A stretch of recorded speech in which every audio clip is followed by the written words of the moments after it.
The geopolitical earthquake just happened, and Israel's worst nightmare became reality. Syria has officially opened a strategic corridor connecting Iran directly to the Mediterranean, and in one calculated move, the entire regional power balance just shifted beneath Israel's feet. This isn't speculation, this isn't theory, this is happening right now, and the implications are absolutely devastating for Israeli security and American influence across the entire Middle East. Picture this: Iranian weapons, Iranian forces, Iranian missiles flowing unimpeded through Iraqi territory across Syrian landscapes directly to Lebanon's southern border with Israel. Three sides. Israel now faces coordinated pressure from three distinct fronts: Lebanon in the north, Syria in the northeast, and this freshly secured corridor ensuring continuous resupply that no airstrike can permanently sever. The Iron Dome, that billion-dollar defensive system Israel parades as invincible, suddenly faces a logistical reality it was never designed to handle: simultaneous sustained pressure from multiple directions with inexhaustible supply lines stretching back to Tehran's manufacturing centers. And here's what the mainstream media won't tell you: what Washington desperately wants buried beneath headlines about diplomatic negotiations and ceasefire talks. This corridor isn't some improvised dirt road vulnerable to interdiction. This is strategic infrastructure years in the making, hardened against aerial bombardment, defended by integrated air defense networks, and protected by political agreements between Damascus, Baghdad, and Tehran that effectively dare Israel to respond. Every Israeli F-16 that tries to cut this supply line now risks triggering wider confrontation with Syrian air defenses backed by Russian S-400 systems. Every commando raid risked escalation into full regional war that Israel's military, despite its technological advantages, cannot sustain against determined resistance across three simultaneous fronts. The desperation in Tel Aviv is palpable. Emergency meetings, frantic calls to Washington, heated cabinet sessions extending past midnight. Because Israeli military planners understand something their political leadership publicly denies, this changes everything. The strategic depth Iran just secured transforms sporadic rocket attacks into sustainable military pressure.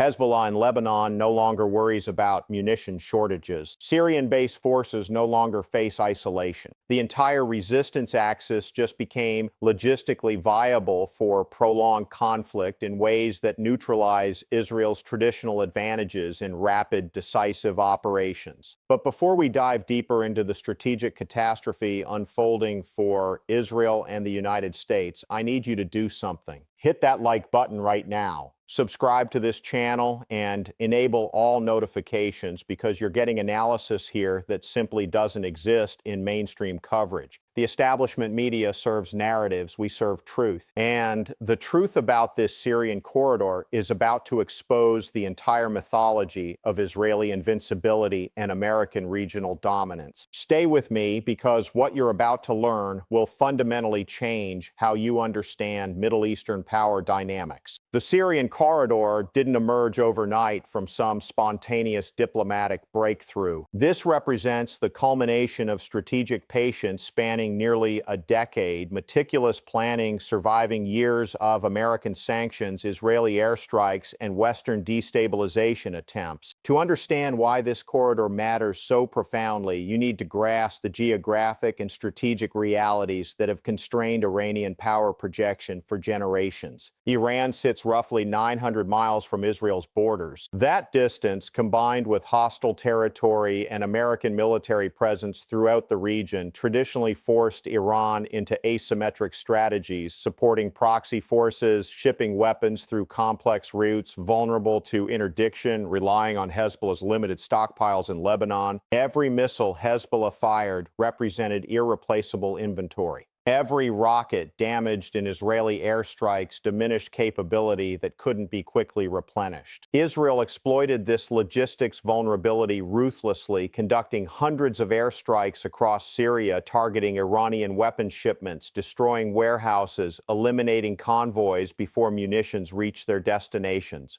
The corridor changes this calculation completely. Instead of sporadic shipments vulnerable to interdiction, Iran now possesses reliable ground routes stretching from its western borders through Iraq's Anbar province, across Syria's desert highways, directly into Lebanon's Bekaa Valley. The route bypasses American bases in eastern Syria. It avoids Turkish-controlled territories in the north. It operates through terrain where Syrian government forces maintain absolute control, backed by Russian air power that Israel cannot challenge without risking catastrophic escalation. Consider the logistics. A convoy of trucks carrying precision-guided missiles departs from Iranian facilities near the Iraqi border. It travels through Anbar province along highways secured by Iraqi Popular Mobilization Forces, Shia militias aligned with Tehran, not Baghdad's central government. The convoy crosses into Syria near Al-Bukamal, a border town functioning essentially as joint Iranian-Syrian military zone. From there, it travels northwest along the Euphrates River Valley through Deir ez-Zor and onwards toward Palmyra, protected by Syrian air defenses and Russian radar installations monitoring every Israeli aircraft in the region. The final leg carries weapons through the anti-Lebanon mountain range into Hezbollah-controlled territories, arriving at concealed bunkers within 48 hours of departing Iran. Israel's previous interdiction strategy becomes nearly impossible against this infrastructure. Striking convoys inside Iraq risks confrontation with Iraqi government forces and triggers domestic Iraqi political crisis that pushes Baghdad further toward Tehran.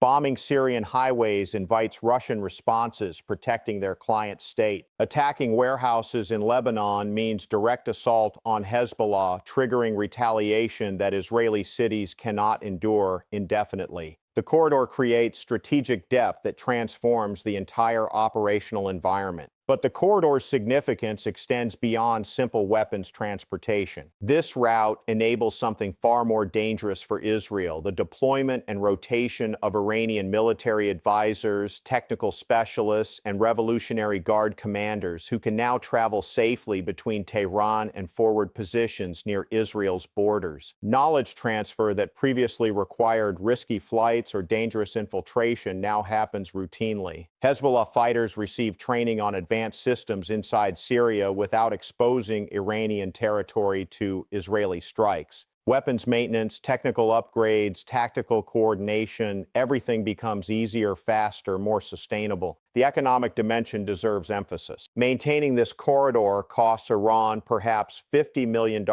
annually in infrastructure maintenance, security provisions, and diplomatic payments to Iraqi and Syrian officials. Compare that to Israel's defensive expenditures. Every attempt to interdict this supply line requires expensive airstrikes, burning jet fuel, expending precision munitions, risking pilots and aircraft. The Iron Dome system costs roughly $50,000 per interceptor missile. Against sustained rocket barrages enabled by unlimited resupply through the corridor, Israel faces defensive costs measured in billions, while Iran spends millions maintaining offensive capability. This represents classic asymmetric warfare economics that eventually exhausts even wealthy nations. The diplomatic architecture supporting this corridor reveals sophisticated Iranian statecraft that Western analysts consistently underestimate. Damascus participates because Syrian President Assad owes his survival to Iranian and Russian intervention during the civil war. Baghdad cooperates because Shia militias dominate Iraqi security forces and answer to Tehran rather than the prime minister. Russia acquiesces because the corridor doesn't threaten Russian interests while constraining American influence and Israeli freedom of action. Turkey remains neutral because Ankara increasingly prioritizes relationships with Tehran and Moscow over alignment with Washington and Tel Aviv. Each party receives benefits justifying their cooperation, creating resilient political foundation that survives leadership changes and diplomatic pressure. Now, Israel faces strategic nightmare that no amount of military technology can solve: credible, sustainable military pressure from three directions simultaneously, enabled by logistics infrastructure immune to decisive interdiction. This isn't the temporary crisis that Israel can bomb its way through and return to status quo. This is permanent strategic shift that requires fundamental recalculation of Israeli security doctrine, American regional posture, and the entire balance of power across the Levant. The immediate tactical implications strike at the core of Israeli military planning. For decades, Israeli defense strategy relied on the principle of exterior lines, the ability to concentrate forces against threats sequentially because enemies couldn't coordinate or sustain simultaneous operations. Fight Hezbollah in the north while Syrian front remains quiet.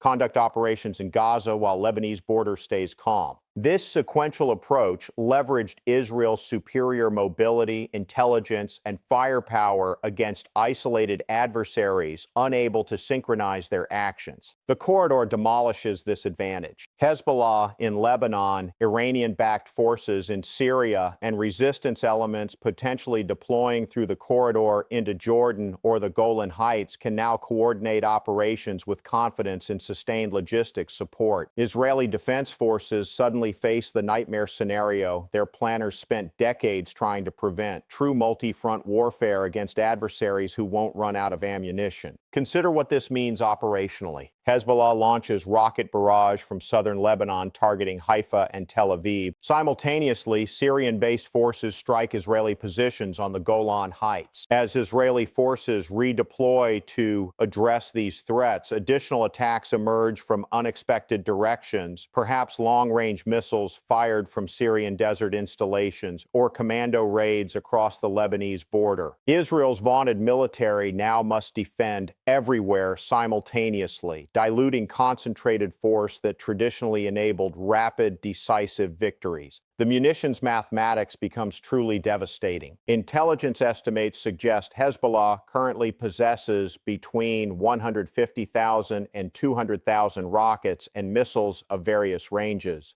Before the corridor, this represented finite stockpile that sustained Israeli bombing campaign could theoretically deplete. Now, every missile Hezbollah expends can be replaced through the corridor within days. Fire 5,000 rockets in a week, Iran ships 5,000 more. Lose warehouses to airstrikes, new supplies arrive continuously. The corridor transforms Hezbollah's arsenal from depleting inventory into renewable resource. Israel's Iron Dome system, regardless of its technical sophistication, cannot handle this reality. The system was designed to intercept limited volleys during brief conflicts, not sustained bombardment across extended periods. Each interception costs $50,000. During the 2021 Gaza conflict, Israel expended roughly $1 billion in interceptor missiles over 11 days. Now, imagine that expenditure rate sustained for months as corridor-enabled resupply keeps rockets flowing. Israel possesses neither the financial resources nor the industrial capacity to manufacture interceptors faster than adversaries can ship simple rockets through the corridor.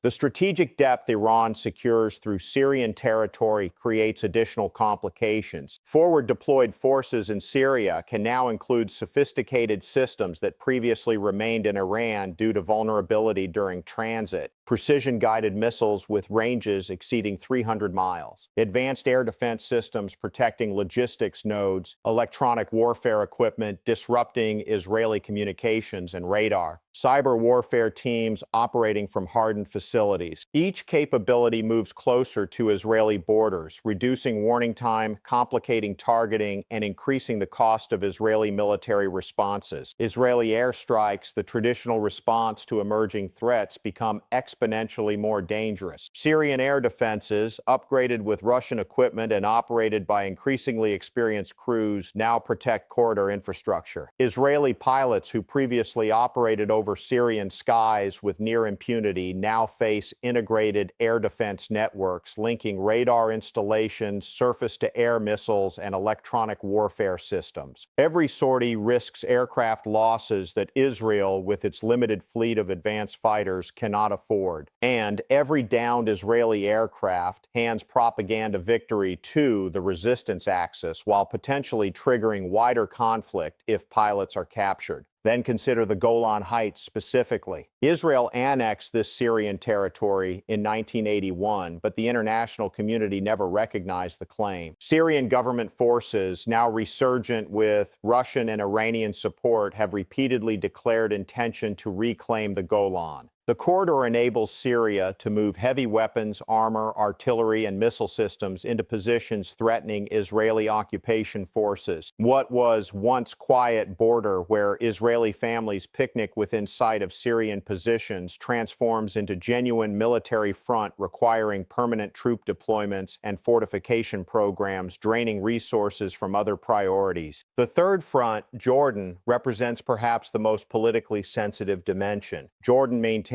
peace treaty with Israel and hosts American military bases. However, Jordanian population includes Palestinian majority deeply opposed to normalization with Israel. Iranian influence in southern Syria creates potential for weapons and fighters to infiltrate Jordan, establishing capability to strike Israel from yet another direction. Jordan's monarchy faces nightmare scenario: suppress pro-Palestinian elements and risk domestic uprising, or allow Iranian-backed activities and face Israeli retaliation plus American pressure. Either choice destabilizes the kingdom, and instability in Jordan cascades throughout the region. But here's where it gets truly devastating for Israeli strategic planning. The corridor doesn't just enable military pressure, it creates diplomatic isolation. Arab states watching Iran successfully construct this infrastructure despite Israeli objections and American opposition draw obvious conclusions about the trajectory of regional power. Why risk Iranian displeasure by maintaining cold peace with Israel when Tehran demonstrates ability to project power despite sanctions, airstrikes, and international condemnation? Why trust American security guarantees when Washington couldn't prevent corridor establishment and clearly lacks both will and capability to dismantle it? Saudi Arabia, United Arab Emirates, Bahrain, all the Gulf states that signed Abraham Accords normalizing relations with Israel now face pressure to recalculate. Iranian success with the corridor demonstrates that accommodation with Tehran might provide better security than alignment with declining American hegemony and strategically vulnerable Israel. We're already seeing diplomatic hedging, Saudi Arabia restoring relations with Iran through Chinese mediation, UAE increasing trade with Tehran, Oman maintaining careful neutrality. Each Arab state pursuing independent relationship with Iran represents another diplomatic defeat for Israel's strategy of building anti-Iranian regional coalition. Turkey's position deserves particular attention. Ankara maintains complex relationship with Tehran, sometimes competitive, occasionally cooperative, always pragmatic. The corridor's success validates Turkish assessment that American-backed Kurdish forces in eastern Syria represent more significant threat than Iranian presence in western Syria. Turkey and Iran share interest in preventing Kurdish autonomy, suppressing American influence, and constraining Israeli freedom of action. This convergence of interests creates potential for deeper Turkish-Iranian coordination that further isolates Israel and complicates American regional strategy. Russia emerges as the silent winner in this entire dynamic. Moscow provides air cover, enabling the corridor without directly confronting American forces or Israeli aircraft. Every Iranian success through the corridor demonstrates that states willing to align with Moscow can achieve strategic objectives despite Western pressure. Russia gains leverage over multiple regional actors, Syria through continued protection, Iran through military cooperation, Turkey through coordination against Kurdish forces. And every state that hedges toward Moscow and Tehran represents one fewer reliable American partner. The economic warfare dimension compounds Israel's dilemma. Corridor operations inject Iranian resources into Syrian reconstruction, strengthening Assad's government and creating economic dependencies binding Damascus to Tehran. Lebanese Hezbollah, financially strained by domestic economic crisis, receives renewed material support, ensuring continued capability despite local financial collapse. The resistance axis becomes economically viable even as American sanctions theoretically isolate Iran. This demonstrates demonstrates to other regional actors that Iranian economic model, though imperfect, proves more resilient than Western analysts predicted. For the United States, this corridor represents comprehensive strategic failure across multiple domains. American military presence in eastern Syria was explicitly designed to block Iranian land bridge connecting Tehran to the Mediterranean.